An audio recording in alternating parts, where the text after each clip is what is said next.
Now, just like yesterday where we talked about different properties, we talked about commutative, we talked about associative, we also talked about identity. Those, if used properly, could have all been tools for you to make your work a little bit easier. The distributive property is no different, okay? It's all about how you want to distribute your value so that you can use mental math to your advantage. So if we have A on the outside and a B plus C on the inside, a situation similar to this. What it really means is an A times a B plus the A times a C if we want to use the distributive property. So take a second to make sure you get that down, and then we'll discuss it, and I'll explain what it's really saying. Usually, when you have seen A parentheses B plus C, you have been conditioned through the order of operations to just blindly do what first? Mia. No matter what it is, because it's inside the parentheses, we do the B plus C because, well, that's what your dear Aunt Sally told you to do. Well, here, distributive property says, listen, if you've got a value on the outside, you can multiply it to the first value, hence the A times B. Since we're adding, we can add it to the A when it's multiplied to the C. Okay, and life is a lot easier. For example, let's take a problem like 6 times 71. You say, all right, well, I don't see a B plus a C on the inside. Well, we can make one. Let's keep the 6 on the outside. Can I make a very easy addition problem for 71? One that's going to be really easy for me to use multiplication multiplication with. Yeah. How about 70 plus a 1? Does that 70 plus 1 give us the 71 that we started with? Absolutely. So now let's put that distributive property to the test. 6 times the 70. Have to be careful. It's not always going to be plus, but here it is. And the 6 times the 1.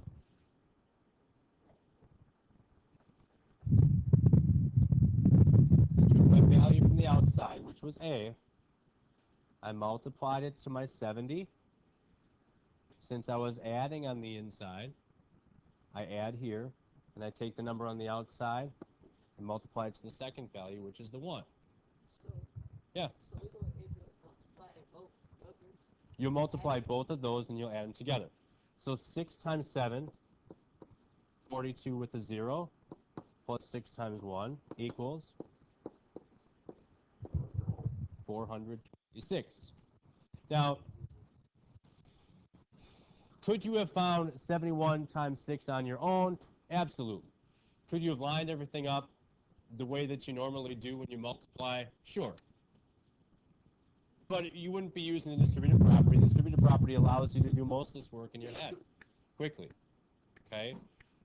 Believe it or not, I use this distributive property all the time for various things throughout just life that pops up. Okay?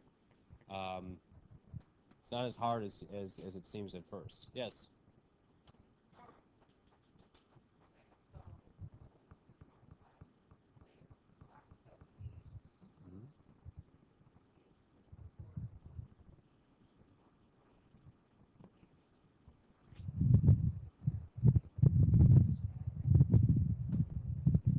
Yeah?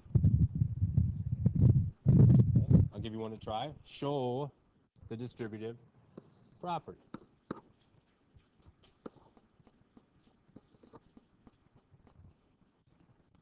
Go 9 times a 19.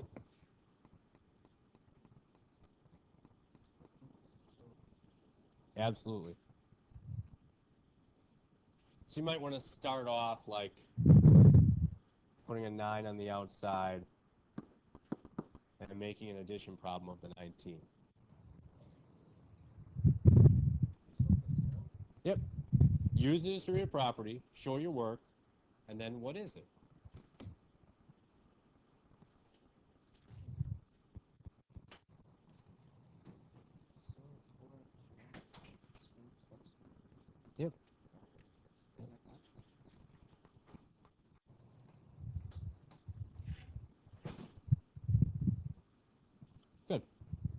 Let me see your work.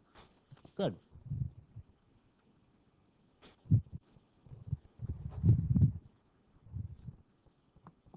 Good.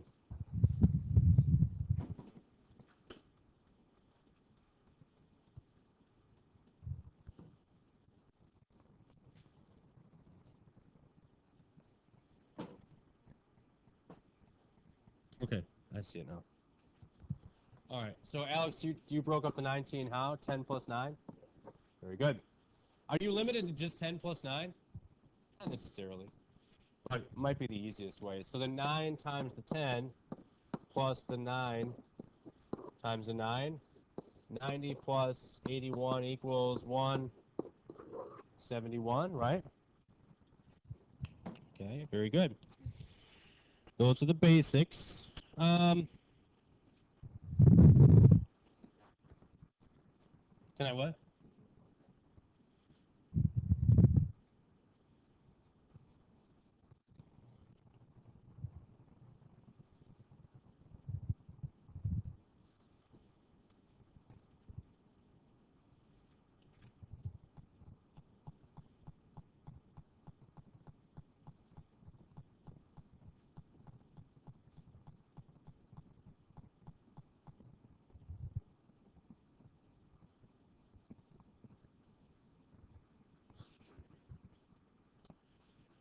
Now, I told you before to keep your eye on the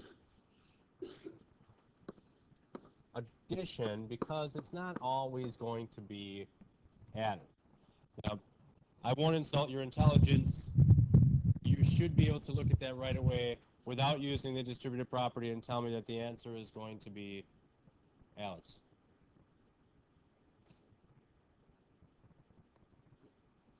$42. Where'd you get 42? 11 minus 4 is 6 times 7, 42. But using the property, 6 times 11 minus, see we're subtracting, we're going to subtract the 6 times the 4. 66 minus 24 will give us the 42.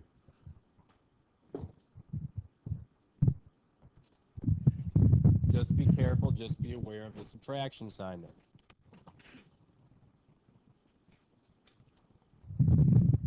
Question? No?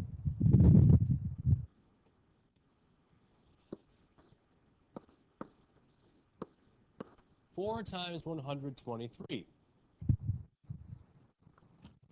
We can still use the distributive property, except this time we may have 3.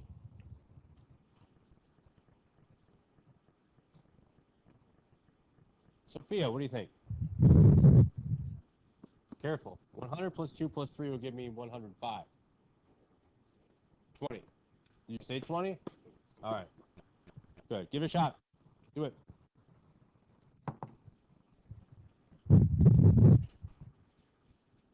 Four times 100 would be Africa. 4 times 20. And Joe, 4 times 3? 12, right? So altogether, 492. Okay. Now 4 times 123, maybe you would, maybe you wouldn't be able to do it in your head, but the distributive property at least gives you a way in which you could. Some of you maybe would have just said, go that way. If you knew 23 times 4, you do the 92, you'd be fine. It doesn't matter. You know, if that's how you decide is easier for you, that's okay. Yeah. As long as you can do the 23 times the 4 in your head. If you're lining it up and you're doing it like this, then you shouldn't do it like that. Because then what's the point? Then you might as well just take the 123 that you started with and multiply it by 4 and not use the property at all. Yeah. Okay, well, suppose I guess it comes down to whether or not you're going to decide you're going to do it the way you should or you're going to do it your own way.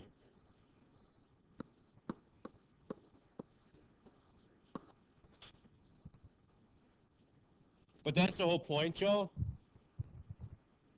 You call it the long version, but what it's actually doing is it's helping you learn another way to do the work in your head. Okay? You could be one of those people that has to carry around a calculator with them the rest of their life because they can't perform simple math functions. Or you could learn and be one of those people that can function on their own. You know, it all starts with attitude. It all depends on what you guys want out of what you put in. You want to put nothing in, you get nothing out. That's a decision you make. That's what reflects on your report card. So you make those decisions. But I know that if you don't show the distributive property on your homework for Monday, you're going to get them all wrong. I don't care what the answer is. Now here, you can use the distributive property with decimals. How, Key, should we split this up? This is 2.9. It's 2.9. How then, logically, should I split this up, Caleb?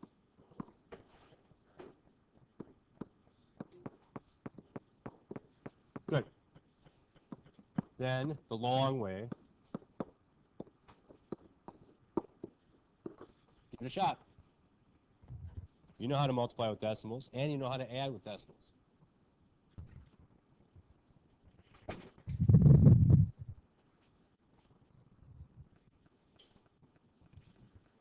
Alex, just humor me for a second. If I were to round this or estimate this, where should my answer be around? If I look at 8 times 3.1, I should expect an answer somewhere in what ballpark? About 24, right? Okay, I'll just kind of keep that in the back of my mind just in case. So Alex, 8 times 3, 8 times 1, 8 plus a decimal, 0.8, right? So 24 plus 0.8.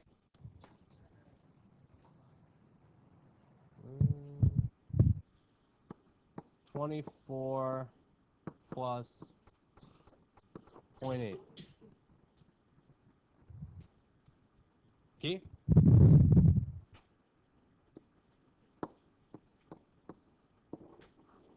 $24.8.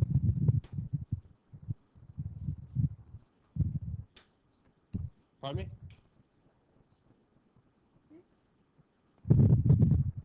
Close up's 24, yeah. If you work with decimals and you were going to add them up like we are here, if you can't mentally line them up in your head, then you need to line them up on your paper until you get used to it. Yeah. Yeah, absolutely. We got to get this down.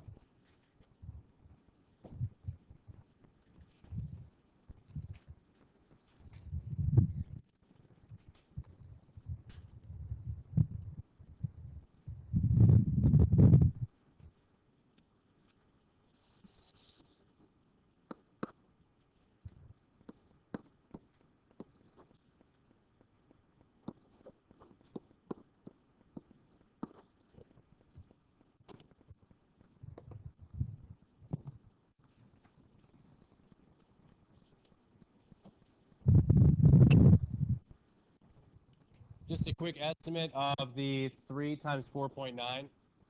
4.9 would go to 5, right, Sophia? Should we get somewhere around 15? Okay.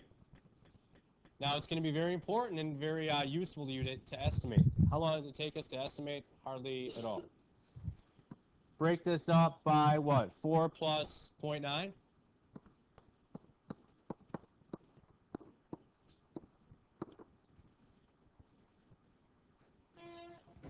3 times 4. Here's the tricky part. If you're not paying 100% attention to what you're doing with the decimal, just do the multiplication. Because anytime we multiply with decimals, when do we take care of the decimal? Last. So don't look at this as a 0.9 right now. Just look at it as a 3 times 9. What's 3 times 9? Now, since I'm done, I can say, okay, but I have one decimal place. 12 plus 2 is what? 14. What's left over? up to 15? Yes.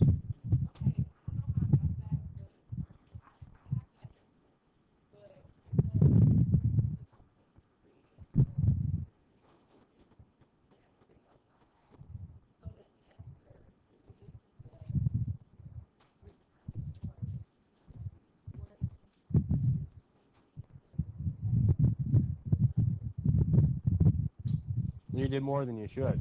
More than you had to. And we just look at these, you know, we could flash back to some of these other ones where we had just regular whole numbers and you said, well, all right, well, like if we had, for example, if we had just like 3 times the 23, how are you breaking up the 23? 20 plus the 3. But why was this 20? Because my decimal was there, and if I take the 3 out and put it there, it's 20. Plus, what's in here has to actually add up to what's in there. So I couldn't say 2 plus 3, okay?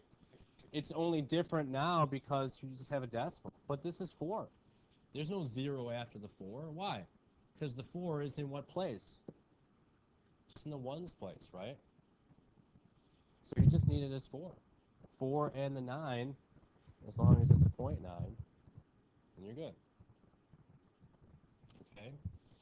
We'll visit this after lunch, after recess, before we get an assignment.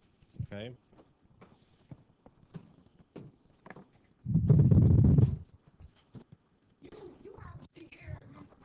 Okay.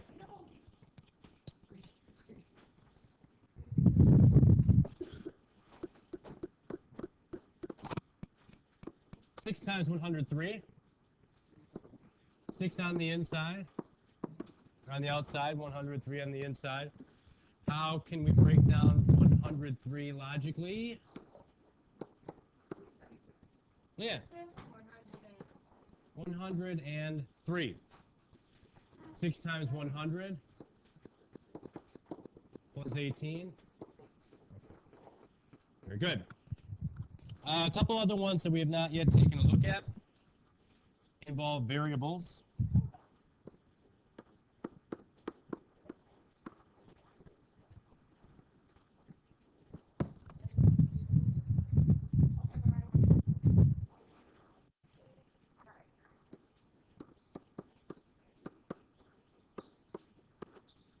Eight times x plus 8 times 2.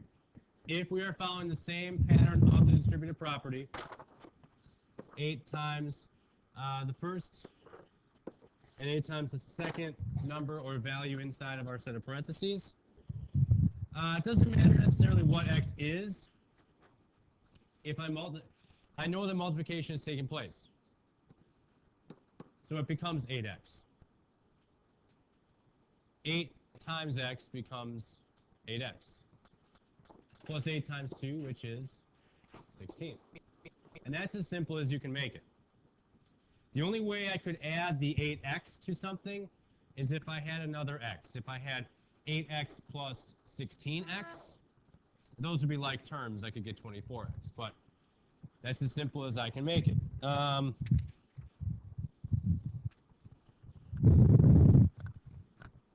9,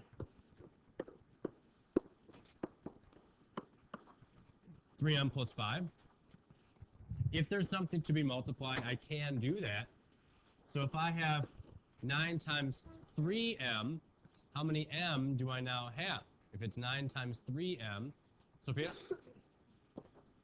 27m plus 45.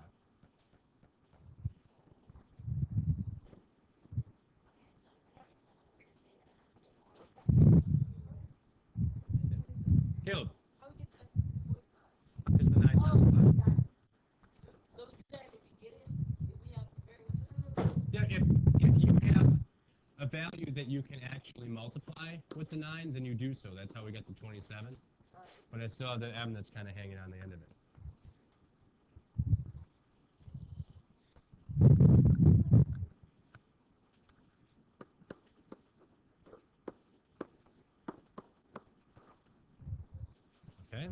Give it a shot. Follow the rules that you know for multiplying integers.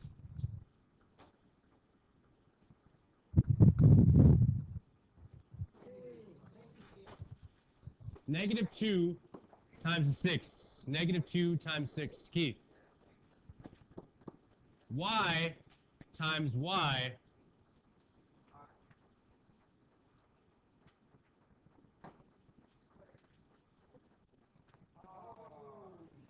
Now, negative 2y times a negative 4.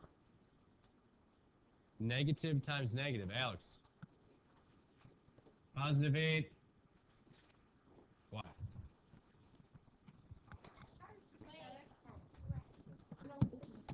Alex. Because there's two Y's, so then when you multiply 2 times 6, so that the negative 2 times 6 got negative 12. Since there's two Y's, the Y squared. Yeah, I had a y on the outside, and I multiplied to another y on the inside. Gives me y squared. Not 2y, but y squared. We'll get all that as we move on, but the basics are there. Your assignment, page 74.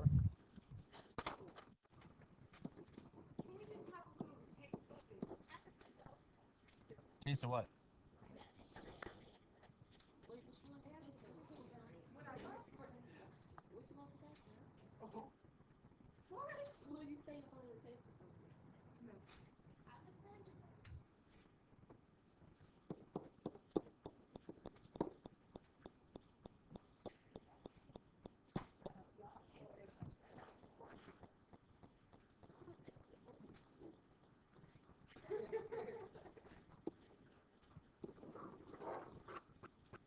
20 through 30.